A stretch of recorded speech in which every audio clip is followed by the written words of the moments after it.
Hola chicos, vamos a empezar a abordar la unidad número 3 que tiene por nombre funciones vectoriales de una variable real.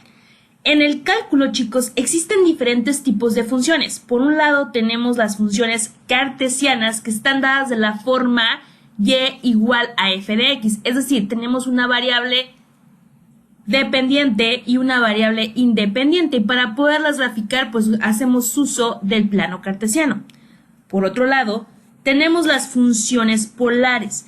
Estas funciones, su variable dependiente es un radio y su independiente es un ángulo, y son muy utilizadas en los sistemas de radares tanto para barcos como para aviones. Pero dentro de la familia de funciones encontramos las funciones vectoriales. ¿Y qué es una función vectorial? Una función vectorial, chicos, es aquella que transforma un número real en un vector. Prácticamente, las funciones vectoriales son vectores en los que cada uno de sus componentes dependen de un parámetro t como variable independiente. La forma de las funciones vectoriales es la siguiente.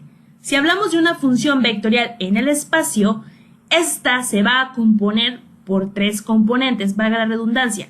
El primer componente es para el eje X,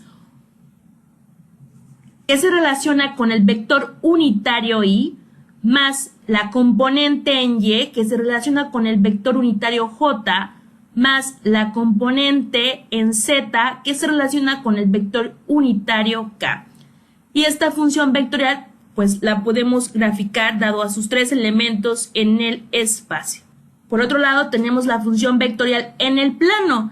Y esta función vectorial, chicos, únicamente presenta elementos de X y de Y la podemos graficar en el plano cartesiano. Por lo tanto, tenemos la componente en X que se relaciona con el vector unitario Y, más la componente en Y que se relaciona con el vector unitario J.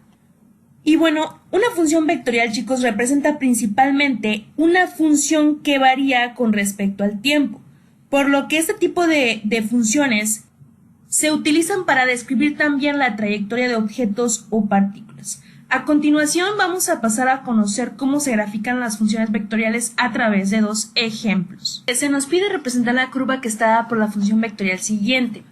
R de teta es igual a 3 coseno de teta i más 3 seno de teta j más 2t entre 60k, y esta función está limitada en el intervalo de 0 a 2pi.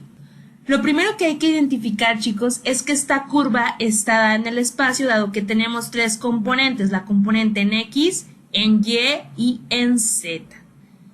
Lo siguiente que hay que identificar que estamos hablando de ángulos, por eso es que el intervalo está dado en radianes. Entonces, lo primero que vamos a hacer, pues, es obtener la tabla de parámetros. En la tabla de parámetros, nosotros le damos valores a la variable independiente. En este caso, la variable independiente, pues, es teta. Y teta toma valores en radianes o su equivalente en grados. Los valores que le vamos a dar a teta tienen que estar en el intervalo cerrado de 0 a 2pi. Es un intervalo cerrado, por lo tanto, tenemos que considerar tanto al 0 como al 2pi. Ahora, los valores que estén dentro de este intervalo, ustedes lo definen. En mi caso, yo decidí darle todos estos valores. Ahora, ¿cómo es que nosotros vamos a ir determinando los valores para X, para Y y para Z? Bueno, quiero que me escuchen muy bien. Primeramente, vamos a comenzar con X. La componente en X, chicos, está dada por el vector unitario Y, ¿de acuerdo? Entonces, quiere decir que todo este término de la función vectorial le corresponde a X. Por lo tanto, lo que vamos a hacer es simplemente sustituir el valor de teta cuando vale 0 en esta función o componente de X. Entonces van a decir 3 coseno de 0 y les va a dar el valor de 3. Háganlo, chicos, comprueben por favor esto que les estoy diciendo. Vuelvo a reiterar. Para obtener el valor de X cuando teta vale 0, únicamente nos vamos a concentrar en el término o en la componente de Y, ¿sí? Y esta componente de Y está multiplicado por 3 coseno de teta. Recuerden que los vectores unitarios, su magnitud es igual a 1, por lo tanto aquí Y vale 1. Entonces nos quedaría 3 coseno, cuando teta vale 0, de 0 y les tiene que dar igual a 3. Después sustituyan el valor de pi entre 4. Nos quedaría 3 coseno de pi entre 4, que es lo mismo a 180 entre 4, y les debe de dar el valor de x. Después sustituimos cuando vale pi media teta, 3 coseno de pi media. Después tenemos 3 coseno de 3 pi cuarta. Después tenemos 3 coseno de pi. Después 3 coseno de pi entre 4. Después 3 coseno de 3 pi entre 2. Después 3 coseno de 7 pi cuarta. Y después 3 coseno de 2 pi. Y ahí obtuvimos todos los valores para la componente en x. Después nos pasamos para la componente en y, y la componente en y está relacionada con el vector unitario j. Por lo tanto, todo este término de la función vectorial le corresponde a y. Entonces decimos, cuando teta es igual a 0, ¿cuánto vale y? 3 seno de 0 y nos va a dar el valor. Después 3 seno de pi cuarta y nos va a dar el valor de y. Después 3 seno de pi media, 3 seno de 3 pi cuarta, 3 seno de pi, 3 seno de 5 pi cuarta, 3 seno de 3 pi media, 3 seno de 7 pi cuarta y por último 3 seno de 2 pi. Por último, vamos a utilizar o determinar más bien los valores de la componente en z. Y ese término de z está relacionado con el vector unitario k. Por lo tanto, vamos a ir sustituyendo únicamente para este término los valores de teta. Entonces decimos 2 por 0 entre 60, pues es 0 y nos da el valor de z. Después sustituimos el valor de pi entre 4 y nos quedaría 2 pi entre 4 entre 60 y nos va a dar el valor de la componente en z. Después sustituimos el valor de pi media, 2 pi media entre 60.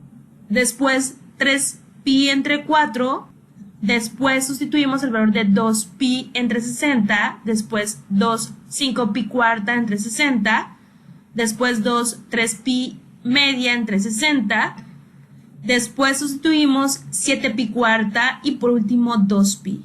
Y así obtenemos todos los valores de la componente en z. Una vez que obtenemos esta tabla de parámetros, lo siguiente es graficar.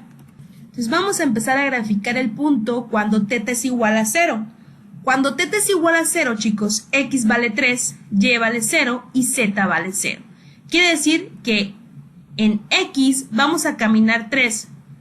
Haciendo mención a su regla, vamos a hablar en unidades de centímetros. Por lo tanto, ustedes van a medir 3 centímetros en el eje positivo de x, aproximadamente aquí.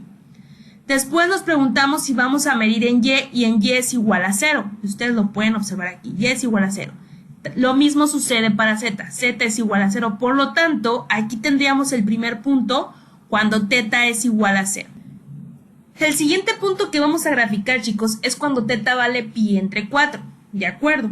Entonces, vamos a empezar por x. En x vamos a medir 2.2 centímetros en su eje positivo. Aproximadamente aquí, medimos los 2.12 centímetros. Después en y medimos otros 2.2 centímetros hacia el eje positivo de y. Aproximadamente aquí. Y por último, medimos 1.5 centímetros en el eje positivo de z, o sea, hacia arriba. Y aproximadamente aquí tenemos el punto cuando teta es igual a pi entre 4. Después, chicos, vamos ahora a graficar el punto cuando teta es igual a pi entre 2. Cuando teta es igual a pi entre 2, x vale 0, y vale 3 y z vale 3. Por lo tanto, como x vale 0, vamos a quedarnos en el origen. Y a partir del origen vamos a medir las unidades que le corresponden a y. En este caso son 3 centímetros. Entonces ustedes miden 3 centímetros aproximadamente. Después, en ese mismo lugar donde medimos los 3 centímetros, vamos a medir 3 centímetros hacia el eje positivo de z, es decir, hacia arriba. Entonces ustedes miden los 3 centímetros hacia arriba. O sea, aproximadamente ahí tenemos el punto cuando teta es igual a pi entre 2. Después vamos a ubicar el punto cuando teta es igual a 3 pi entre 4. Y dice que en x vale menos 2.12. Quiere decir que nos vamos a caminar o a medir hacia el eje negativo de X. Y X es negativo hacia arriba. Por lo tanto, a partir del origen hacia arriba, hacia el eje negativo de X, medimos 2.12 centímetros, aproximadamente ahí. Después medimos 2.2 centímetros en el eje positivo de Y, aproximadamente ahí. Después medimos 9 centímetros en el eje positivo de Z. O sea, aproximadamente ahí tenemos el punto cuando θ es igual a 3pi entre 4. Lo mismo hacemos cuando θ es igual a pi. Cuando θ es igual a pi, X vale menos 3, Y vale 0 y Z vale 3. Entonces medimos 3 unidades en el eje negativo de X. No nos vamos a mover en el eje Y, por lo tanto no medimos hacia ningún eje de Y. Y vamos a medir 3 unidades en el eje positivo de Z, hacia arriba. Entonces aproximadamente aquí tenemos el punto de θ es igual a pi. Y esta misma dinámica, chicos, la vamos haciendo para graficar el resto de los puntos. Una vez graficados todos los puntos, chicos, lo siguiente que vamos a graficar o a trazar son los vectores de posición. Recordemos que los vectores de posición van del origen a un punto. Entonces, por cada valor de θ que tengamos o por cada punto, vamos a graficar un vector de posición. Entonces, el primer vector de posición viene del origen al punto cuando θ es igual a 0. Después tenemos el vector posición del origen al punto cuando θ es igual a pi entre 4. El siguiente vector posición es del origen cuando θ es igual a pi media, y así lo vamos haciendo para el resto de los puntos. Una vez que hemos graficado o trazado estos vectores de posición, lo siguiente es unir los puntos para trazar la curva. Y por último, el último detalle que llevan estas gráficas son las flechas de dirección, ¿sí? Nosotros iniciamos, o la partícula, supongamos que representa el movimiento de una partícula, esta curva. La partícula se mueve o parte del punto cuando θ es igual a 0, después camina hacia θ igual a pi entre 4, después se mueve al punto donde θ es igual a pi entre 2, después a 3pi entre 4 y así sucesivamente. Y de esta forma, chicos, hemos representado una gráfica de una función vectorial en el espacio. El siguiente ejemplo trata también de una función vectorial que está dada en el espacio, pero aquí la diferencia con el ejemplo anterior es que ya no estamos hablando de ángulos, sino simplemente estamos hablando de un número real. Entonces, lo primero que hacemos para representar esta curva que está dada por una función vectorial, pues es parametrizarla, ¿de acuerdo? Es decir, le vamos a dar valores a la variable independiente. En este caso, la variable independiente pues es t. ¿Qué valores le vamos a dar a t? Eso nos los está dictando el intervalo cerrado que viene de 0 a 3. Es decir, ustedes le pueden dar cualquier valor que se sitúe en este intervalo cerrado, claro, considerando tanto al límite superior como al límite inferior o a los extremos de este intervalo. Entonces, ustedes le pueden dar 0.5, 1.5, 2.5, o sea, todos los valores que se ubiquen en este intervalo. En mi caso, yo consideré únicamente darle valores de 0, 1, 2 y 3. Una vez que definimos los valores de la variable independiente, lo que sigue es calcular los valores de las componentes en X, en Y y en Z. Entonces, lo primero que hacemos, pues, es darle valores. En este caso, vamos a trabajar con la componente en X. Y vamos a sustituir los valores de t en la componente en x, y esta componente está dada por el vector y. Recuerden que el vector unitario y se relaciona con x, el vector unitario j se relaciona con y y el vector unitario k se relaciona con z. Cuando t es igual a 0, chicos, x vale 2. ¿Por qué? 0 al cuadrado más 2 es igual a 2. Cuando t es igual a 1, x vale 3. ¿Por qué? 1 al cuadrado más 2, 3. Cuando t es igual a 2, x vale 6. ¿Por qué? 2 al cuadrado más 2. 2 al cuadrado, 4 más 2, 6. Cuando t es igual a 3, x vale 11. ¿Por qué? 3 al cuadrado, 9 más 2, 11. Después vamos a trabajar con la componente en y. Cuando t es igual a 0, llévale 0. ¿Por qué? 0 a la 2, 0. Cuando t es igual a 1, llévale 1. 1 al cuadrado, 1. Cuando t es igual a 2, llévale 4. ¿Por qué? 2 al cuadrado, 4. Y cuando t vale 3, llévale 9. ¿Por qué? 3 al cuadrado, 9. Después vamos a determinar los valores de la componente en z. Ahora quiero que observen algo. En esta componente, chicos, no tenemos una variable independiente t, ¿de acuerdo? Quiere decir que para cualquier valor de t, la componente en z siempre va a valer a la constante. En este caso, la constante, ¿cuánto vale? 2. Por eso es que z vale 2 para cualquier valor de t, ¿de acuerdo? Y bueno, una vez que hemos parametrizado, lo siguiente es graficar. Como estamos hablando de una función vectorial que tiene las tres componentes, hablamos de graficar en el espacio. Entonces, cuando t es igual a 0, pues x vale 2. Quiere decir que vamos a medir 2 centímetros en el eje positivo de x.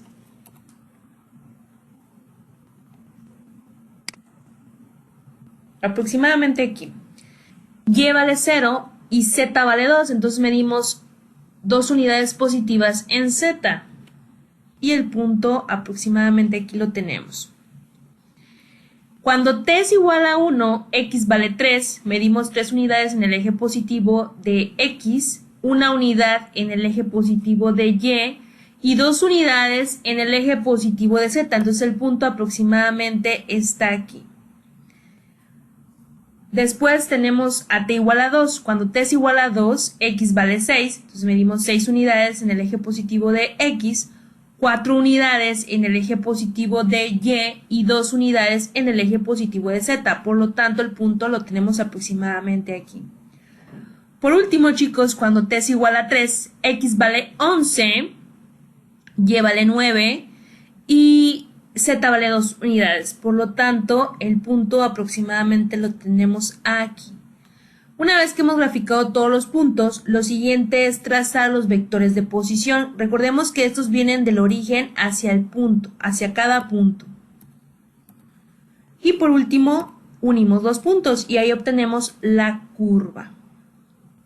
El último detalle que le hace falta agregar a esta gráfica son las flechas de dirección.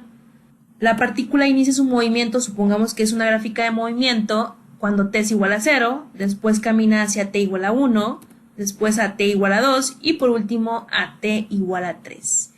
Y aquí hemos concluido el ejercicio, chicos. De esta forma se grafican las funciones vectoriales.